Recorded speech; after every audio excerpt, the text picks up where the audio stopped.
अस्सलाम वालेकुम। मैं आज आपको बताना चाहूँगा कि दो चीज़ें ऐसी हैं, अगर इंसान उनको अपनी ज़िंदगी के अंदर डेवलप कर ले, अपने अंदर पैदा कर ले, तो वो एक बहुत ही कामयाब इंसान बन जाता है और खुशहाल इंसान बन जाता है।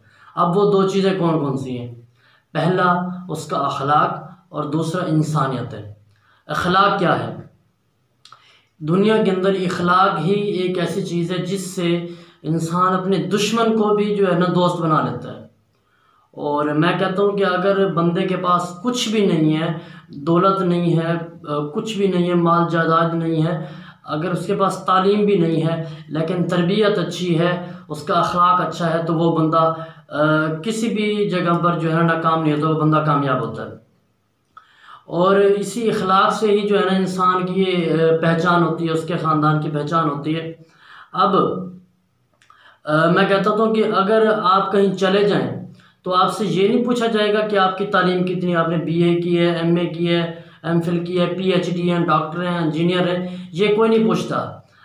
आपकी तरबियत से अंदाज़ा लगाया जाता है कि हाँ यार ये बंदा पढ़ा लिखा है और ये अनपढ़ है। तो ये तरबियत ही बताती है कि ख़ानदान कैसा है। मैं मिसाल देता हूँ कि आप ये एक तज्ज़िया कर लें अपनी ज़िंदगी के अंदर। आप किसी भी रास्ते से गुजर कर जाते हैं, रास्ते में आप रोज़ाना ही एक बंदे को जो है ना सलाम करते हैं बिला वजह, तो रोज़ाना ही सलाम करते हैं, एक अच्छे अल्फाज से उससे मिलते हैं, तो दूसरे तीसरे दिन वो बंदा पूछ लेता है यार ये किसका बच्चा है, ये किसका बेटा है, इसके तो अखलाक ही बहुत अच्छे हैं। इसी तरह क्या है कि अगर आप उसी रास्ते से गुजरते हैं और आप किसी बंदे से बोलते नहीं हैं या किसी से बोलते हैं तो तलख कलामी में बात करते हैं, तो क्या होता है कि यार वो यही सोचते हैं कि यार इसके पता नहीं ख़ानदान कैसा है, इसकी तरबियत ऐसी है, इसका मतलब ये है कि इसके वालिदैन भी ऐसे ही होंगे। तो जो इंसान का अखलाक है वो उसकी ख़ानदान की पहचान करवाता है। तो अगर ये जो ज़बान है ना, ये ज़बान मीठी होगी तो आप किसी को भी अपना बना सकते हैं और लोगों के दिलों के अंदर घर कर सकते हैं। हमारे नबी पाक सल्लल्लाहु अलैहि वसल्लम ने भी अपने अखलाक के ज़रिए ही पूरी उम्मत को जो है अपने ऊपर कायल किया, मुसलमान किया उनको। तो ये जो अखलाक है ना इंसान के, यही इंसान को बुलंदियों पर पहुंचाते हैं। या किसी शख्स से कहा गया कि इंसान के अंदर सबसे अच्छी चीज़ क्या है, तो वो उसका दिल और ज़बान ले आया और दिल और ज़बान निकाल के ले आया। तो फिर अब उससे कहा गया कि इंसान के अंदर सबसे जो गलीज़ चीज़ है, गंदी चीज़ है, वो क्या है, तो फिर भी वो शख्स जो है इंसान का दिल और ज़बान निकाल के ले आया। तो इस पर उससे सवाल किया गया कि जब तुझे कहा गया कि इंसान की सबसे अच्छी चीज़ कौन सी है, तब भी तो इंसान की ज़बान और दिल ले आया, और जब तुझसे कहा गया कि इंसान के अंदर जो गलीज़ चीज़ है, गंदी चीज़ है, वो क्या है, तो तब भी ज़बान और दिल ले आया, तो इस माजरा क्या है इसमें?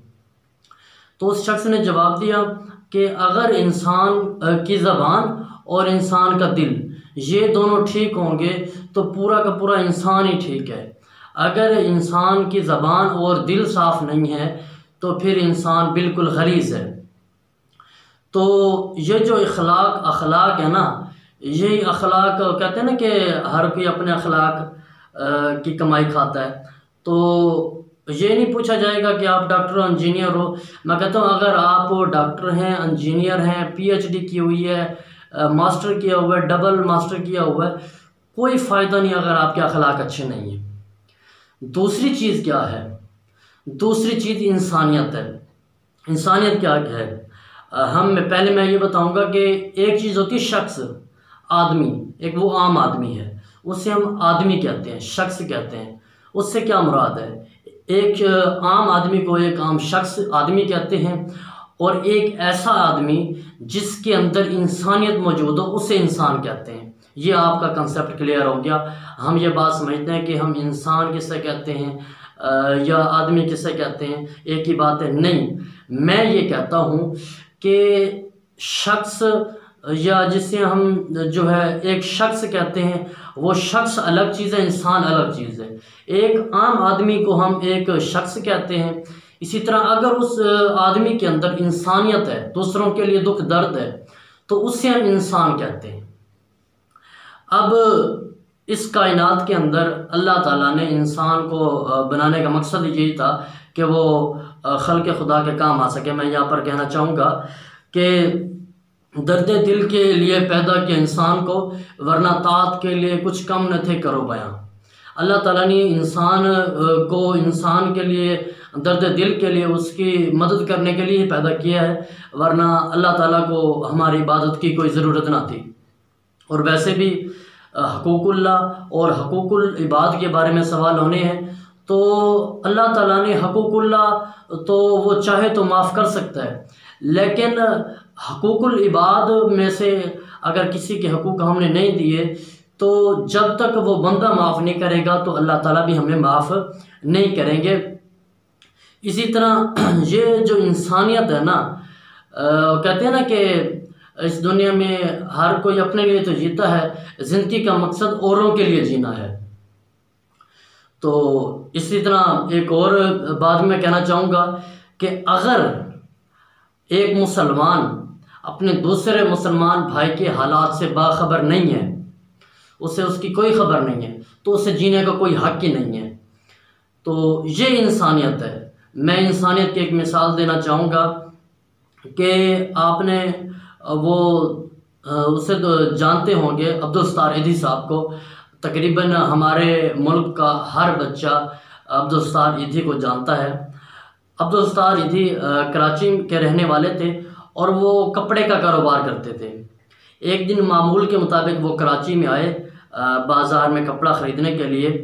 तो उन्होंने क्या देखा कि एक शख्स ने कत्ल किया, उसको छुरी से कत्ल किया।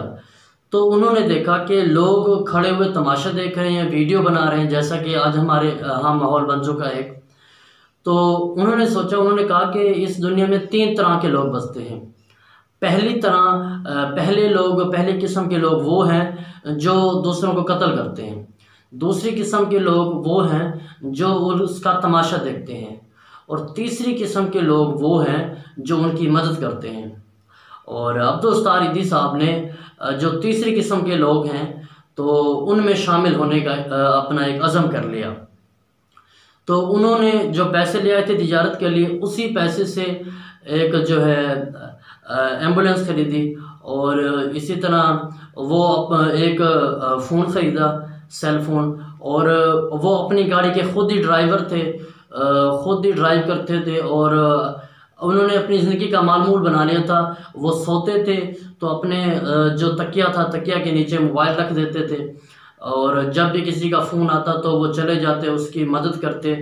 किसी का एक्सीडेंट हो जाता उसको ले जाते, हॉस्पिटल छोड़ते, सलाम करते और वापस आ जाते। इसी तरह कई हज़ार लाशें आपने गंदे नालों से निकाली। आप उस जगह भी जाते थे जहाँ जाने से पुलिस भी डरती थी, और पूरे मुल्क के लोग आपका अदब करते थे।